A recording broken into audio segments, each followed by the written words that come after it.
교재로 들어가서 내용들을 한번 보겠습니다.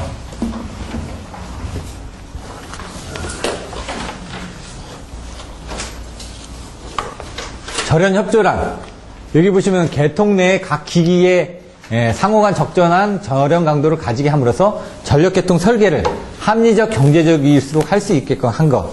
근데 여기서 중요한 건 피레기의 제한전압을 기준으로 라는 내용이 좀 들어갔으면 좋겠다. 제가 보기에는 어떤 기준이 있어야 되거든요. 나머지는 한번 보시면 될 것 같고요. 절연의 종류, 전절연, 저감절연. 전절연하고 저감절연을 보시면 전절연은 지읒자고 저감절연도 지읒이죠. 같이 비교를 해서 보시라고요. 항상 전절연하고 저감절연의 차이는 뭐냐? 아까는 풀이고 하나는 리듀스입니다. 뭔가 줄였다는 얘기죠. 하나는 전체적으로 했고, 요거 차이는 뭐냐? 유효접지냐 비유효접지냐 그겁니다. 유효접지나 비유효접지 해가지고 유효접지 쪽에서는 뭔가 저감을 할 수가 있죠. 여기 보시면 절연계급이 공층전압을 1.1로 나눈 게 뭐죠? 그게 기준이죠. 기준보다 낮춰줘도 된다, 계급이. 그러니까 3.3 같은 경우는 1.1로 나누면은 3kV 아닙니까? 그거보다 낮게 해줘도 된다는 얘기니까 얘는 뭐냐? 유효접지 계통이기 때문에 3kV보다 낮은 걸 해놔도 보통 이제 33 나누기 1.1 해가지고 30호로 이렇게 3개는 나와 있습니다. 그러면 30호짜리는 안 쓰고 28호짜리를 써줘도 된다. 그러면 훨씬 더 약하게 만들어도 되는 거니까 그 계통은 사고가 나더라도 전압이 그렇게 올라가지 않는 계통이다. 그건 뭡니까? 직접 접지 계통이죠. 또한 유효 접지 계통이죠. 그런 부분이 된다는 얘기죠. 근데 저기 절연계급을 공층전압을 1.1이라고 맞춘 전압으로 맞췄다. 그럼 30호로 맞췄다는 얘기입니다. 그럼 더 튼튼하게 만들었다는 얘기죠. 전절연하고 저감절연은. 그래서 여기 같은 경우는 써주실 때 나중에 절연계급은 3.3 나누기 1.1 하면 30호. 이게 전절연이고 이건 그거보다 낮춰서 28호로 썼다. 이런 식으로 내용들을 밑에다 좀 써주시면 됩니다. 내용들은. 1호사 같은 건 어떻게 됩니까? 1호사 나누기 1.1은 140호죠. 그럼 140호가 바로 이제 전절연이 되는 거고 140호보다 낮추면 어떻게 됩니까? 저감절연이 되는 거 아닙니까? 그래서 어떻게 우리가 피레기, 아니, 1호사의 BIL이 얼마죠? 750이 바로 나와야죠. BIL. 왜? 52 플러스 50이니까 5 곱하기 140 하니까 50이니까 그게 전절연이라고요. 140호를 썼을 때 전절연에서 750kV를 쓰는데 변압기는 뭐라고요? 1단 저감을 해가지고 650kV를 썼다고 말씀드리지 않습니까? 일단 저감이 바로 요겁니다. 지금 그 절연계급 140호보다 떨어지는 부분을 써서 650kV에 맞추면 어떻게 될까요? 120호죠? 5 곱하기 120을 하면은 600이 나오고 그 뒤에 50이니까 140호가 아니라 120호를 썼을 때 일단 저감을 한 거다. 그런 내용을 여기다 또 써주시면 되죠. 그러면 여러분들 그걸 확실하게 아는 겁니다. 단절연 그리고 균등절연 이 두 개를 같이 비교를 하셔야죠. 균등절은 유니파이드니까 전체가 다 절연된 겁니다. 그건 뭐냐? 얘하고 얘는 단절연하고 균등절연 디귿자만 보시면 됩니다. 디귿자. 단절연 디귿, 균등절연 디귿. 디귿이 또 있나요? 없죠. 전절연이나 저감절연 디귿이 없죠.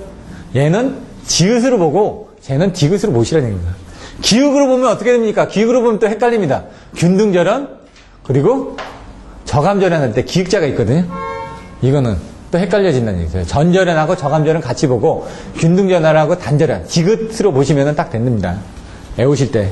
균등절연은 델타 결선입니다. 델타 결선이 어떻게 되죠? 다 두 개가 딱 맞춰져 있는 거 아닙니까? 단절연은 아까처럼 1단, 2단 저감절연 했죠? 그거 말씀드렸죠? 이런 식으로 단계별로 절연이 됐다. 이렇게 단계별로. 아까 1단 저감 하면은 얘들도 보시면 저감절연을 뭐 이렇게 보시면 되는데 1단 저감, 2단 저감 돼 있는데 단절연 같은 경우는 어떻게 되냐? 균등하지 않고 얘는 이렇게 돼 있는데 얘를 조금씩 줄여 보십시오. 그러면 이제 조금씩 줄어지는 거죠. 1단, 2단이라는 건 전체가 이렇게 돼 있는데 그걸 이만큼 이렇게 전체가 균등하게 돼 있는데 그걸 단계적으로 줄였다는 얘기고요. 균등절연하고 단절연은 균등절연은 이런 거고 단절연은 이렇게 줄어들었다는 얘기입니다. 끝으로 갈수록 단계적으로 줄어들었다. 이게 뭐냐? Y결선이죠. Y결선 같은 이 중성점의 전이 얘는 Y결선, 얘는 델타결선. 이렇게 보시면 되고 쟤는 그림을 그릴 때 전체절연, 그 다음 저감절연 그거보다 100km부터 줄어든 거. 그래서 그림을 그리실 때도 그 두 개를 같이 비교해서 그려주시는 게 낫다는 얘기죠. 절연의 합리화 방향. 피하액에서 선납빈도하고 충격전압 이런 부분이 나오죠. 그 피하액에서 피레기의 제한전압을 기준으로 해서 아키움은 뭐라고요? 거기까지는 방전이라고요. 애자에서는 견뎌줘야 되니까 절연강도고 기계에서 견뎌줘야 되니까 절연강도고요. 피하액에만 알고 계시면 되고요. 그 다음 절연계급. 계급이 뭐냐? 아까 나왔죠? 호스라고요. 절연계급은 뭐냐? 기기의 절연강도에 대해 구분한 것으로 계급을 단순히 호스로 나타내는 거. 절연계급이 뭐라고요? 아까 공칭전압을 1.1로 나눈 게 뭐라고 돼 있었죠, 여기? 절연계급 호스라고 돼 있었어. 그게 아까 140호, 120호, 뭐 30호, 28호 이렇게 설명드렸던 겁니다, 지금. 그래서 이 호스 부분을 여기다 이제 밑에다 또 설명을 해주셔도 돼요. 30호라든가 28호라든가 이런 내용들을. 기진 충격 절연 강도, 베이직 임펄스 인슐레이션 레벨 해가지고 52 플러스 50 해가지고 요거를 1000kV 미만에서는 100kV별로 1단 저감을 하고 1000kV 이상에서는 250kV씩 1단 저감을 한다. 그런 그림이 있었죠. 여기는 없지만은 그런 그림을 그려주시고 여기서 750에서 1000kV 미만이니까 100kV가 저감됐기 때문에 1단 저감입니다. 요거 같은 1000kV 이상이죠. 그러면 250kV가 1단 저감이라고요. 2단 저감을 했으니까 500kV가 빠질 거 아닙니까? 그 여기서 3단 저감을 하면 950kV가 되는 겁니다. 여기서. 왜? 1000kV 미만으로 내려갈 때는 100kV, 1000kV 이상에서는 250kV. 여기하고 여기 사이는 2단 저감이 500이지만 여기하고 여기 사이는 1단 저감이 100밖에 안 됩니다. 그래서 1000kV를 기준으로 100kV, 250kV 저감이 된다는 것들도 밑에다 써주시면 더 좋겠죠. 명확하게 아는 거니까. 860, 750, 650, 460 이제 다음번에 쓰셔야지만 됩니다. 틀리면 안 됩니다. 이거는 요 3, 4부터 틀리는 건 이해하는데 1, 5, 4부터 틀리면은 없습니다. 신뢰도가. 왜? 사람들이 보더라도 이렇게 해놓으면 860, 750, 650, 460 다 알거든요. 1367, 1175, 1050, 690까지는 압니다. 765는 좀 안 써도 됩니다. 근데 765를 쓰고 안 쓰고는 1점 차이가 날 수도 있다. 당연히 많이 쓰고 안 쓰고는 차이가 나겠죠. 그래서 요거를 이렇게 그려주시는 방법이 있고 하나로 해가지고 세 개를 다 비교해서 그려주시는 방법이 있고요. 근데 그 송배전 기술 용어 해설집을 보시면은 세 개가 다 같이 그려져 있습니다. 예? 왜? 다른 거를 인용해서 쓰실 때 다른 거에 있는 자료들을 보고 쓰시라고요. 그 중에 좋은 것들을. 왜? 한전의 자료집이 그렇게 세 개가 다 인용이 돼 있습니다. 그러면 여러분들의 답안지도 한전 걸 보고 세 개를 다 써주셔야 되겠죠?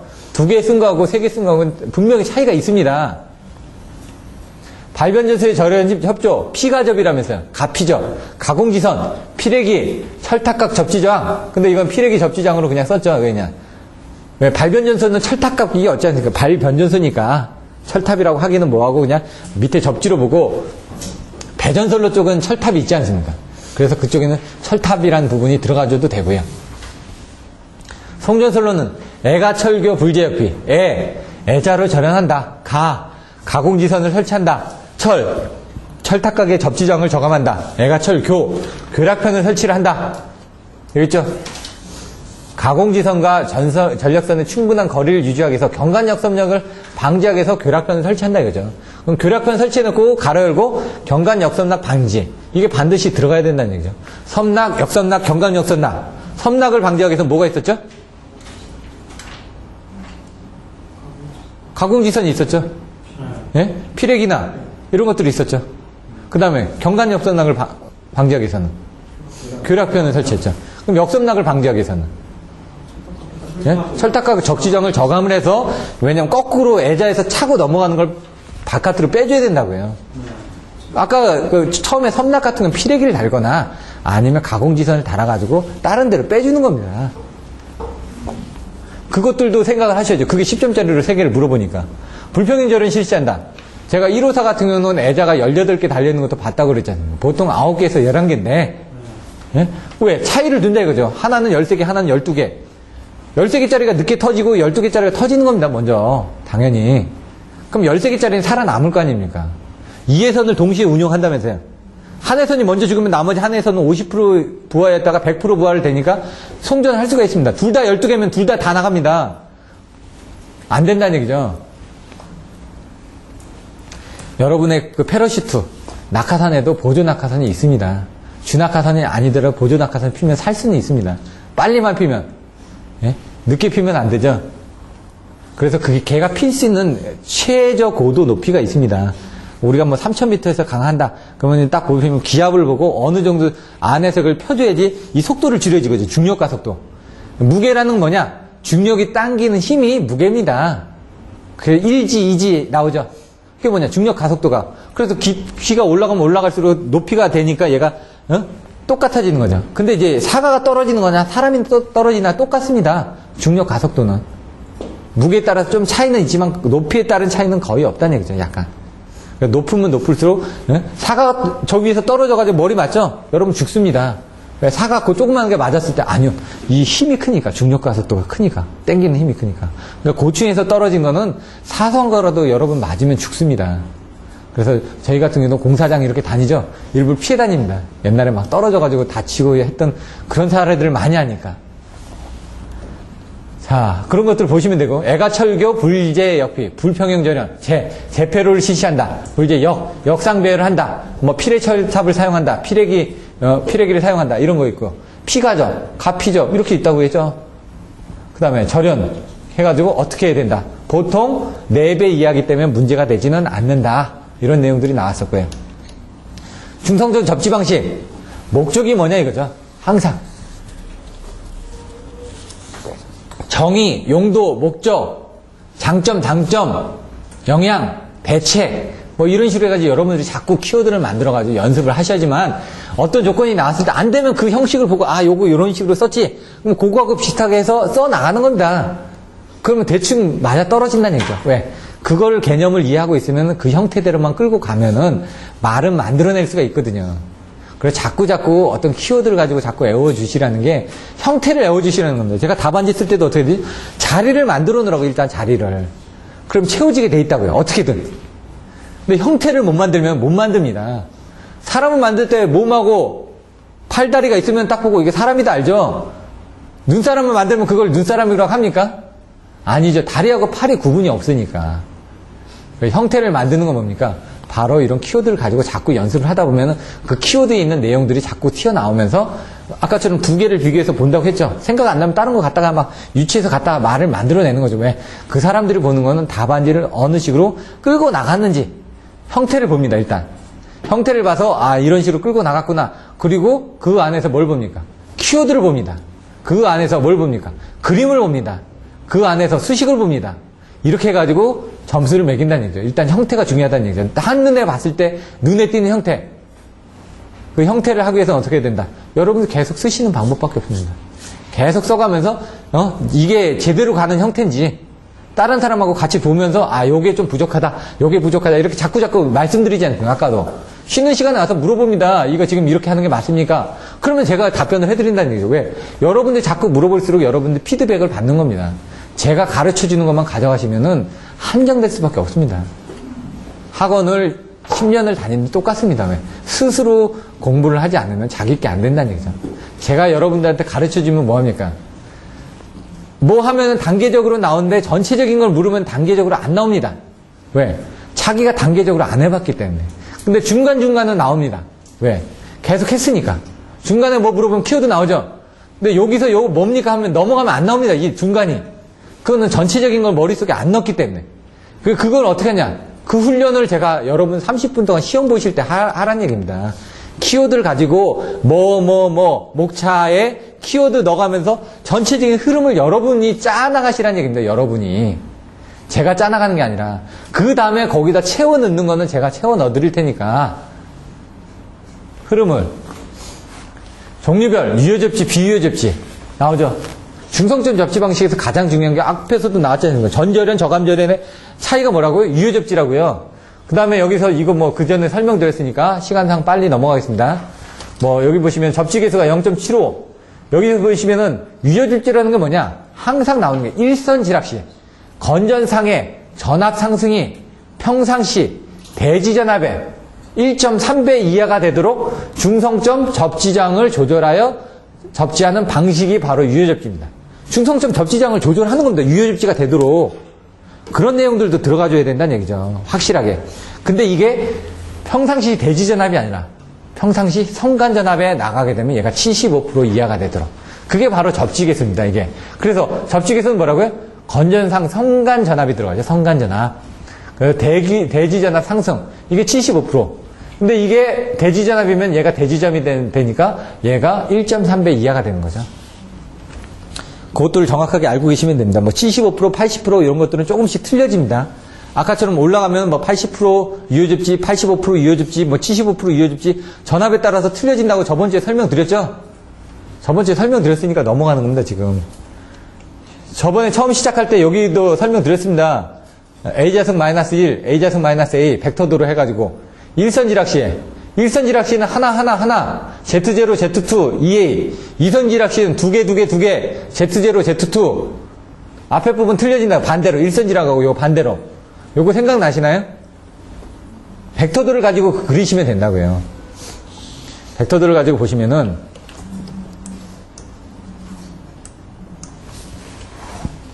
여기가 써지나요? 이렇게? 예? 자, 보시면은 여기가 뭐라고요? A라고요. 여기가 뭐라고요? C. 여기가 뭐라고요? 여기가 1. 여기가 A자승. 여기가 A. 그러면은 요걸 기준으로 해가지고 어떻게 한다고요?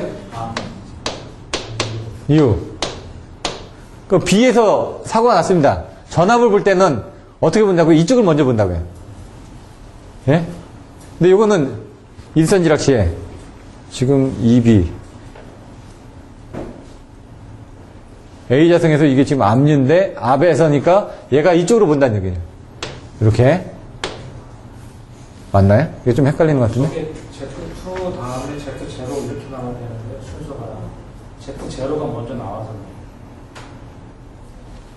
요거 다시 한번 봐야 되는데 A자승 마이너스 1로 보는 게 있고 그 다음에 얘가 봤으면은 그 다음에 어떻게 됩니까? A자승 마이너스 A가 되겠죠. 요쪽으로 한번 보고 요쪽으로 한번 보고 그 다음에 또 이쪽으로 한번 보고 이쪽으로 한번 보고 이런 식으로 이제 그 순서를 바꾸라고 얘기했는데 이게 지금 맞나요? 틀린 것 같은데 A하고 A 자승이 바뀌었습니다. 여기 바뀌었죠 여기. 분자 위에 예? Z2가 먼저 나와야 되고 예? 그 다음에 Z0가 나와야 되는데 네. 지금 거기는 Z0가 먼저 나오는 바람에 예. 지금 U 쪽을 먼저 보게끔 된 거예요. 요건 한번 보시면은 보통 여기는 거꾸로 바꾸면 돼요. 요거만 이렇게 예. 이렇게 바꾸면 되는데 여기서 봤을 때는 얘가 먼저 나온다. 왜? 전압이기 때문에 A자승 마이너스 A가 여기가 나오고 여기 Z0고요. A자승 마이너스 여기 1이 나오고 여기 Z2가 되는데 여기 수식이 바뀌었습니다. 이런 건 한번 보시면 됩니다. 여기 답안지를 보다 보면 그래서 이런 것들이 지금 틀렸는지 맞았는지는 이런 벡터도 가지고 보시면은 전압을 볼 때는 이쪽을 먼저 봅니다. 이쪽을. 그러니까 A자승 마이너스 이쪽을 먼저 보니까 A죠. 그리고 Z0 아닌가요? 2가 나와야 되는데 그때 분모에도 Z2, Z1, Z0 이렇게 순서를 이렇게 외우고 A하고 A 위에도 자승 위치만 Z2, Z0 이렇게 하고 남았습니다. 가로를 채우라고 그랬잖아요. 저도 이걸 다시 보니까 헷갈리는데 한번 다시 한번 또 보십시오. 이게 전압일 때 일선지락시에는 지락전류가 하나밖에 없고 전압 상승이 두 개가 있습니다. EB하고 EC. 그래서 그 두 개의 조건이 있고 이선지락시에는 전압 부분이 하나가 있고요. 전류가 두 개가 있습니다. 그래서 그 부분이 틀려집니다. 그래서 그때 내용들 가지고 보라고 이제 설명을 드렸는데 제가 요거는 다시 한번 보겠습니다. 저도 헷갈려가지고. 안 보다 보면 이게 헷갈려집니다. 그때 당시는 아는데. 그런 부분 보시면 되고, 여기다가 이제 Z0 부분에 이걸 넣다 보니까 유효접지 조건이 어떻게 되죠? 유효접지 조건. 바로 나와야죠. 두 가지 조건이죠. X1분의. 어렵게 생각하시는데 유효접지 조건. X1분의. R0는. 그 다음에 X1분의 X0는. 이거 여러 번 말씀드리지 않습니까? 유효접지 조건이 이겁니다. 유효접지 장점. 키워드 뭐였죠? 보선 변피. 보호계정기 동작이 확실하다. 유효접지가 되다 보니까 지락전류가 많이 흐르니까. 예? 선로 및 기기의 절연이 용이하다. 변압기의 단절 하나가 가능하다. 피력이 가격이 싸진다. 뭐 이런 식으로. 그러면 단점은 뭐였죠? 키워드가? 계유충차. 예? 계통에 주는 충격이 크다. 예? 계통의 가도 안정도가 향상이 된다. 뭐 계통의 가도 안정도가 저하되겠죠? 예? 그 다음에 유도장애가 크다. 왜? 지락전류가 많이 흐르니까. 아까처럼 유도장애는 뭔가에 의해서 영향을 받는다고 그랬죠. 충격이 커진다. 지락전류가 크니까. 충격이 커지니까 차단 용량이 커진다. 계유충차. 이런 식으로 키워드가 바로 나와야지만 됩니다. 여기서 보시더라도 일선 지락에 대한 부분을 보시는 게 아니라 유효접지 조건의 정의, 조건, 장점, 단점 이런 식으로 쭉쭉쭉쭉 나와줘야 된다는 얘기죠. 그게 25점짜리 문제니까. 이 문제를 하나 보면서도 유효접지 조건에 대해서 이렇게 나왔는데 여기서 쭉쭉 넘어가서 보면은 이 다음에 어떻게 나온다고요? 이렇게 나온다고 해죠. 0, 1, 2, 3이 된다. 여기까지 해가지고 A자승 마이너스 Z0 플러스 2Z1분의 마이너스 1 플러스 2라고 제가 말씀드렸지 않습니까? 안 외워지니까 외우는 겁니다, 그냥. 이게 사실 저기서 넣어가지고 계산하면 이렇게 나옵니다. 이게 Z1이고 이게 Z2입니다. Z1하고 Z2를 같다고 보고 이 Z1으로 쓴 거거든요. 근데 안 외워지니까 그렇게 쓰시는 거죠. 나중에 여기 부분 Z0에다가 요거 넣은 거고, Z1에다가 R0가, R1이 빠졌으니까 X1만 들어간 겁니다, 여기도. 요거도 보시면 이게 2가, 스몰 2가 아니라 라지죠. 이런 것들도. 2X1입니다. J2가 아니라 EX1입니다, 2. 2배. 여기 2가 있었으니까 여기다 X1만 넣어놨으니까 J2X1이죠. 이런 것들이 첨자가 틀렸다는 얘기죠. 이런 거 보시면. 그래서 여기는 마이너스 1이 나오고 여기 2가 나오는 거죠. 마이너스 1. X1이고 2X1이니까 여기 2가 나온 거죠. 그런 것들도 보시면 될 것 같고요. 비유효접지 나오고요. 유효접지하고 비유효접지 계통에 대한 부분. 접직에서 뭐 75%, 80% 이렇게 나왔죠. 비유효접지가 얼마였을 때 어떤 부분이 문제가 생긴다. 접지 방식의 종류에서는 저항에 따라서 이렇게. 그림에 따라. 이렇게도 그려주시고 여기다 이렇게 그림 4개 또 그려주셔도 되고 일단은 이런 그림을 많이 그립니다. 기본서에 이 그림이 있거든요. 6장에 보시면 이 그림이 이게 있습니다. 그래서 그걸 갖다 쓴 겁니다, 지금. 여러분들이 다음 주에 배우실 6장에 비접지, 장단점, 직접 접지, 장단점. 저번에 한번 설명드렸죠? 저항접지, 장단점. 옛날에 시험 볼 때 한번 설명드렸으니까 그때 부분 한번 참조해서 보시면 될 것 같고요. PC 접지라고 합니다. 피터슨 코일 해가지고. 사람 이름을 딴 겁니다. 피터슨이라는 사람의 이름을 따가지고 피터슨 코일을 접지라고 얘기를 합니다. 소리액터 접지가. 공진현상을 이용했다. 이렇게. 공진이 되게 되면은 임피던스가 커지다 보니까 지락줄기가 안 흐르겠죠? 그 현상을 이용했다는 얘기입니다, 지금. 소리액터 합조도가 얼마나 벗어났느냐, 공진점을 벗어난 걸 합조도라고 얘기를 한다. 요거는 건절가보 통지. 예를 들어 아까 키워드 얘기했죠. 건절가보 통지. 뭐 건전상의 전압상승, 절연 레벨, 과단 정도, 보호계정기 동작, 건절가보 통신선 유도장애, 그 다음에 지락전류 이렇게 해가지고 6개 정도가 나오죠. 나머지 부분 차단 용량, 변압기 절연 이런 것들은 여러분들이 더 외워서 쓰시면 됩니다. 기본서에도 6개 정도만 있습니다. 대략적으로. 나머지는 보시면 될 것 같고요. 유도장애 56분, 56, 78, 5개는 하고 끝내야죠. 유도장애는 뭐라고요? 전력선이 통신선에 근접해 있을 때 통신선에 전압전류를 유도해서 여러 가지 장애를 주는 것. 이런 식으로 여러분들 알고 있는 것처럼. 근데 종류를 아까 그림을 그렸을 때 요거 같은 경우는 아예 그림을 그렸죠. 이렇게 하는 것도 좋지만 그림을 위에다 여기다 그려주고 밑에다 한 번 더 설명을 해주는 게 더 좋다 이거죠. 아니면 이 옆에다 그림을 그리시든가요. 통신선, 전력선 해놓고 여기에 상호 정정량 이렇게 그림 하나 그리든가요. 여기다 이제 그림을 하나 더 넣어주게 되면은 훨씬 더 전달 효과가 좋다라는 걸 여러분 아까 보셨습니다. 답안지를 보고. 전자에도, 고조파에도. 이게 고조파가 아니라 고주파입니다. 고주파로 보는 게 더 맞을 수도 있습니다. 뭐 고주파도 마찬가지 그게. 하지만 이제 상용 주파수보다는 높은 고조파가 아니라 고주파라고 얘기하죠. 고조파는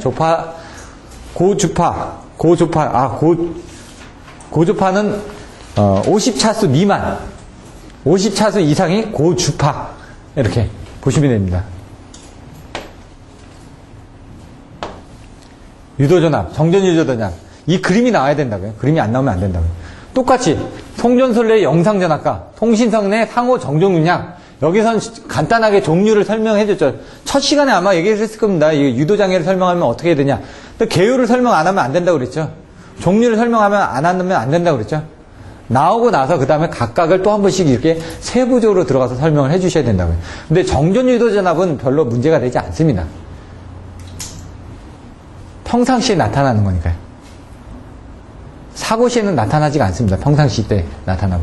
근데 전자유도는 평상시 때는 문제가 되지 않고요. 사고가 났을 때 문제가 됩니다. 사고가 났을 때 큰 문제가 된다는 얘기죠. 여기 보시면은 평상시 때 이 상호 정정률량 불균형을 하기 때문에 그래서 뭐가 생긴다고요? 연가가 완전하다면 ES는 0이니까 정전유도 전압은 발생되지 않느냐. 그러니까 평상시 때 문제가 되지 않는다는 얘기입니다. 왜? 우리가 항상 연가를 하고 있기 때문에. 요걸 빼게 되면은 요 2라고 돼 있는데 요게 V 나누기 루트 3분의 V죠. 평행 기량은 무관하고 전력선의 대지전압이 필요한다. 이게 잔류전압이죠. 잔류전압 다음에 이게 나올 거 아닙니까? 전자유도전압은 송전선의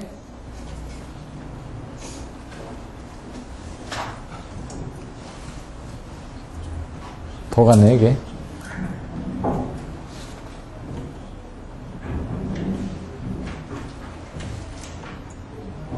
옆에 버튼 하나 눌렀더니 한 몇 페이지가 그냥 건너뛰어 버리네. 자, 송전선에 사고 등이 발생했을 때 영상전류가 흐르면 통신선 간의 전자적인 결합, 그게 뭡니까? 전자적인 결합이 인덕턴스였죠. 그러니까 전류가 흐르면서 주변에 뭐 어떤 자개가 생성되는데 그 자개까지 형성되는데 걸리는 그 관계를 뭐라고요? 인덕턴스라고요. 그 인덕턴스에서 통신선의 전압 전류가 유도된다 이거죠. 어떤 힘이 있어서. 그래서 E는 마이너스 J 오메가 ML 3I0. 나중에 이제 전자유도 전압의 3인자를 설명하시오. 세계의 주된 인자를 설명하시오. 그러면 뭡니까? M 상호계수, L 거리, 3I0 지락전류. 평상시 때 상호 유도계수를 줄여주는 게 뭡니까? 차폐선을 설치를 하면 되죠. L 같이 가는 거리를 틀려주게 하면 되지 않습니까? 막 왔다 갔다 하는 부분을 떨어뜨려주면 되고, 이격거리를 떨어뜨리면 되고, 같이 가는 거리를 떨어뜨리면 되고, L0, 3I0 지락전류를 작게 만들어주면 되죠. 그거를 이제 어떻게 할 거냐? 전력선 측에 할 거냐? 통신선 측에 할 거냐? 그 내용이 이제 틀려지는 거죠, 여기서. 그래서 저번에 설명드렸던 것처럼 얘가 이쪽으로 영향을 미치니까 얘는 마이너스 선으로 가겠죠. 얘 마이너스 2에서 얘가 이쪽으로 영향을 미치니까 얘는 이렇게 전압이 가겠죠. 얘가 이쪽으로 가는 부분은 마이너스로 가겠죠. 얘가 이쪽에 가까울수록 여기에 이 힘이 세니까 얘 힘하고 거의 비슷할 거 아닙니까? 그럼 이쪽으로 가는 힘하고 이쪽으로 가는 힘하고 거의 없어지니까 이쪽에는 뭐가 될까요? 통신선 쪽에서는 어떤 영향이 안 미치겠죠. 그래서 이 차폐선을 전력선에 가깝게 설치를 하는 겁니다. 그래야지 얘가 힘을 이렇게 받아서 반대의 힘이 이렇게 하고 얘는 이렇게 가니까. 이렇게 이해를 하시면 좀 편합니다. 근데 그렇지 않으면 좀 이해가 하기가 힘들다는 얘기죠.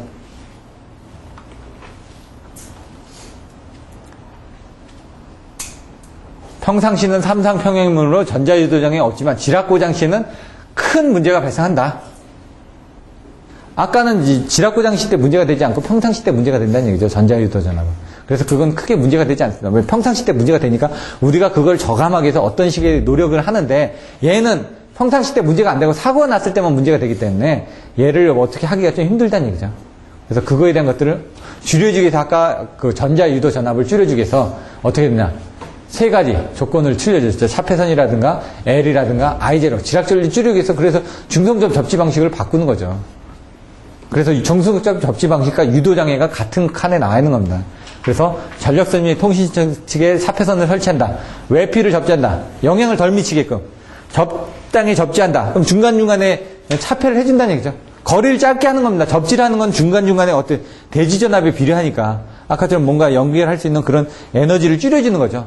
송전선을 연간다. 정전유도장애 경감. 이거 있죠. 정전유도에서는. 전자유도 쪽에 가서는 얘 쪽에서는 거의 차폐 쪽이 위주입니다. 차폐. 정전유도 쪽은. 아까처럼 불균형되어 있는 부분을 적당히 맞춰주기 위한 부분이니까. 전압이, 여긴 대지전압에 비례한다고 그랬죠? 대지전압에 비례하니까 접지를 하게 되면 대지전압이 줄어들 거니까. 대지전압에 비례하는 것도 또 줄어들 거니까 그렇게 하는데, 얘 쪽에서는 아까 세 가지 인자. M, 그 다음에 L, 3I0. 그걸 줄이는 방법밖에 없다는 얘기예요. 왜? 수식 자체가 EM은 마이너스 J 오메가 M, L, 3I0 했으니까. 그 세 가지 수식을 줄여주지만 EM이 줄어드니까. M의 저감, 상호 이격거리, 차폐선 설치 되어 있고요. L의 억제, 가는 라인을 줄여주는 거죠. I0, 고장 시간을 단축을 함으로써 지락전류를 작게 만들어낸다 이거죠. 고속도 재폐로, 그 다음에 빨리 떨어뜨려 줄 수 있는 그런 부분을 가져온다 이거죠. 통신선 측에 대한 대책은 여러분들 보셔야지만 됩니다. L을 단축하는 건 중계 코일입니다, 중간에. 이렇게 하게 되면 변압기를 써가지고 그러면 선로가 여기 끊어지고 여기 끊어지니까 선로 자체가 길지가 않으니까 문제가 되지 않는다는 얘기고요. M의 저감을 하는 거는 아까 유도되는 부분을 줄인다는 얘기거든요. 유도되는 부분 통신 케이블에다 옆에를 씌우면은 뭔가 영향을 덜 받겠죠. 그리고 여러분들 은박지 씌우는 거하고 똑같은 거죠. 뭐 있으면 은박지를 씌우면은 문제가 되지 않습니다. 납 같은 거 씌우죠. 여러분 보시면은 그 수술실 같은 데 안에 보시면 납이 있습니다. 납도 있고 쇠로 차폐를 해놨습니다. 왜냐하면 바깥에서 들어오는 것들을 영향을 안 미치게 하려고 그 안에 있는 기기들은. 그 안에는 수술실은 비접지로 되어 있고요. 따로 UPS 설비로 인해서 관리를 하고 있습니다. 그래서 정전이 돼도 그 사고 같은 데 나면 수술하죠. 따로 전원을 쓰고 있기 때문에. 외부에서 사고가 나도 콘센트조차도 다 따로 씁니다. 그 안에 있는 것들도 다 따로. 거기는 이제 비접지 계통으로 운영이 됩니다. 왜 사고가 나더라도 왜 접지가 돼 있다 그러면 사람이 접지가 되어 있으면 거기서 수술하는데 그 접지선을 통해서 사람 쪽으로 전류가 흘러서 죽을 거 아닙니까? 거기는 비접지를 해놓는 겁니다. 그 안에 자체는. 수술실 안에는. 유도전압 억제, ARS. 이거는 뭐 보시면 될 것 같고요. 결합 트랜스로 해가지고 통신 잡음 저감. 이런 것들은 한번 읽어보셔야지만 됩니다. 유도중압 트랜스라든가. 이거 뭐 설명을 드려도 여러분들 직접 읽어보면서 하시지 않으면은 통신 쪽이니까 좀 이해가 안 되는 부분이 있을 겁니다. 나중에 제가 이 부분은 제가 한번 통신하시니까 한번 더 여쭤봐가지고 확실하게 한번 알아보도록 하겠습니다. 웃으시는 분이 지금 통신하시는 분이시거든요. 자, 안정도 향상 대책은 잠깐 쉬었다가 진행하겠습니다.